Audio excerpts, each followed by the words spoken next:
हाँ जी, वेलकम जी एक बार फिर तो दोस्तों तुहाडा मेरे चैनल ते अज मैं क्रोमबुक HP दी ब्रैंड न्यू ਇਹਦਾ ओपनिंग करन लगा तो अनबॉक्सिंग दे विच देखते हैं कि ਇਹਦੇ ਵਿੱਚ ਸਾਨੂੰ ਕੀ मिलता है। सो ਇਹਦੇ ਵਿੱਚ ਤੁਸੀਂ देख सकते हो कि HP क्रोमबुक x360 14a ਇਹਦੇ ਵਿੱਚ ਆ ਵਾਲੀਆਂ फैसिलिटीज़ आ और चलो देखते हैं कि ਇਹਦੇ ਵਿੱਚ ਆਪਾਂ ਨੂੰ ਕੀ ਹੋਰ ਇਹਦੇ ਵਿੱਚ ਮਿਲਦਾ ਬਾਕਸ ਦੇ ਵਿੱਚ। ਜਿਵੇਂ ਕਿ ਤੁਸੀਂ ਦੇਖ ਸਕਦੇ ਸੀਲ ਬ੍ਰਾਂਡ ਨਿਊ ਸੀਲ ਹੈਗਾ। ਔਰ ਸੌਰੀ ਦੋਸਤੋ ਅਗਰ ਵੀਡੀਓ ਦੇ ਵਿੱਚ ਜਾਂ ਵੌਇਸ ਕੁਆਲਿਟੀ ਦੇ ਵਿੱਚ ਕੋਈ ਪ੍ਰੋਬਲਮ ਹੋਵੇ ਤੇ ਜਿਵੇਂ ਕਿ ਤੁਹਾਨੂੰ ਪਤਾ ਕਿ ਮੈਂ ਨਵਾਂ ਚੈਨਲ ਸ਼ੁਰੂ ਕੀਤਾ ਹੈ, ਸੋ ਇਸ ਲਈ ਤੁਹਾਡੇ ਕੋਲ ਪਹਿਲਾਂ ਤੋਂ ਮਾਫੀ ਮੰਗਦਾ। ਅਗਰ ਕੋਈ ਪ੍ਰੋਬਲਮ ਹੋਏ ਤਾਂ ਪਲੀਜ਼ ਮੇਰੇ ਚੈਨਲ ਨੂੰ ਸਪੋਰਟ ਕਰਿਓ ਤਾਂ ਕਿ ਮੈਂ ਹੋਰ ज़्यादा मैनू मोटिवेशन मिल सके। तो चलो ज़्यादा टाइम नहीं ख़राब करते, आप इनू खोल के देखते हैं। हाँ जी दोस्तों, जिवें कि तुसीं देख रहे हो मैं इहदा बॉक्स नू ओपन कर लिया। चलो हुण देखते इहदे अंदर की है।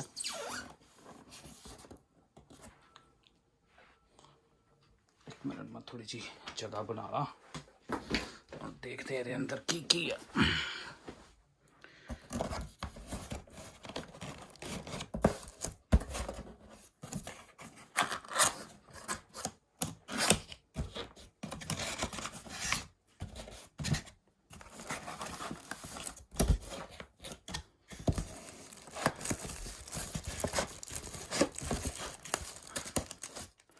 ये सिल्वर कलर है, ये मैनूं लगदा एक होर कलर सीगा वाइट, पर मैं सिल्वर उन्हां कोलों मंगवाया ते देखते हैं।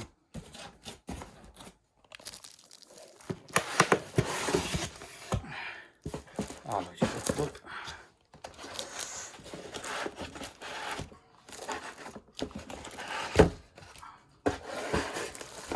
फिर तो सॉरी अगर मेरे को कोई वीडियो बनाने लग्या गलती हुई है, इसलिए मैं माफ़ी चाहना तुहाडे कोलों।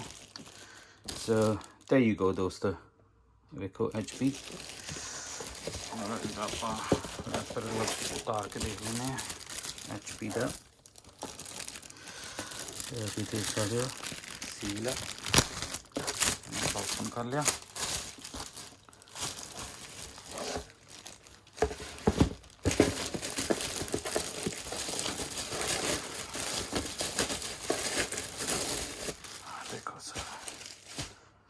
ये है जी HP क्रोमबुक, ये देख सकते लोगो बनया। अगर मैं लाइट सही कर सका तो आ देखो, ये है जी क्रोमबुक HP। सो ये लैपटॉप इटसेल्फ जां सॉरी क्रोमबुक, ਉਹਦੇ अंदर तुसीं देख सकते डिस्पले। ये मैं सुनिया कि गोरिल्ला ग्लास है, पर मैनू कन्फर्म नहीं है, ये चला के पता लगू। आ जी इहदा लोगो वगैरह और कीबोर्ड अच्छा लग रहा। और ये विच स्पीकर दिते आ साइडां दे मतलब उपर दिते आ रादर दैन कि बैक दे विच। और स्क्रीन क्वालिटी अच्छी लग रही है। और इहदियां जो साइड सपोर्ट्स तुहानूं दिखाता, ये है जी एक USB पोर्ट और वॉल्यूम दा बटन अप डाउन करने वास्ते। और एक होर पोर्ट है। और ये दूसरी साइड दे उत्ते चार्जिंग वा हैडफोन दी है, माइक्रो SD कार्ड दी है और on end of the button है। सो ये है जी क्रोमबुक। हुण तुहानूं मैं दसदा उहदे नाल होर की मिलिया।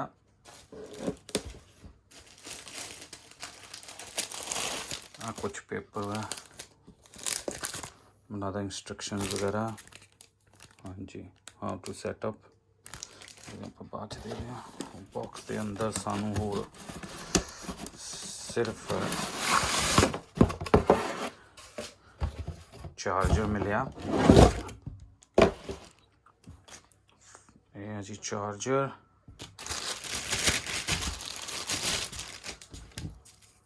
ਇਹ ਹੈ ਜੀ ਫਾਸਟ ਚਾਰਜਿੰਗ ਵਾਲਾ ਚਾਰਜਰ ਦੇ ਪਿੱਛੇ ਤੁਹਾਨੂੰ ਦਿਖਾ ਦੇਣਾ ਕਿਹੜਾ। ਇਹ ਹੈ ਜੀ ਚਾਰਜਰ ਵਿੱਚ ਮਿਲਿਆ 45 ਵੋਟਸ ਦਾ ਸਰਟੀਫਾਈਡ USB ਚਾਰਜਰ। ਤੇ ਇਹ ਵੀ ਤੁਹਾਨੂੰ ਦੱਸਦਾ, ਇਹ ਹੈ ਜੀ ਕੇਬਲ ਇਹਦੀ। ज़्यादा टैक्नीकल पॉइंट्स का मैनू इन्ना है नहीं है, पर यह है कि चला के वेखांगा उदों देखांगे कि परफॉर्मेंस किस तरह की है। उहदे लई मैं एक होर वीडियो जल्दी दोस्तों बना के पा दांगा कि इहदा चलाउण दे विच किस तरह और इहदा बैटरी लाइफ वगैरह किस तरह। सो ये है जी क्रोमबुक, और बाद च तुहानूं इहदा परफॉर्मेंस वगैरह दस्सांगे। ये देखो फोल्ड हो जाता 360 ते, देखो पूरा तुसीं लैपटॉप वांगू भी मतलब यूज़ कर सकते हो और टैबलेट वांगू भी तुसीं यूज़ कर सकते हो। देखो वधिया हिंजिस है ते यूज़ कर सकते हो। काफ़ी स्ट्रॉन्ग लग रहा। और अगर तुहानूं ये वीडियो चंगी लगी है प्लीज़ लाइक ते सबसक्राइब जरूर करियो।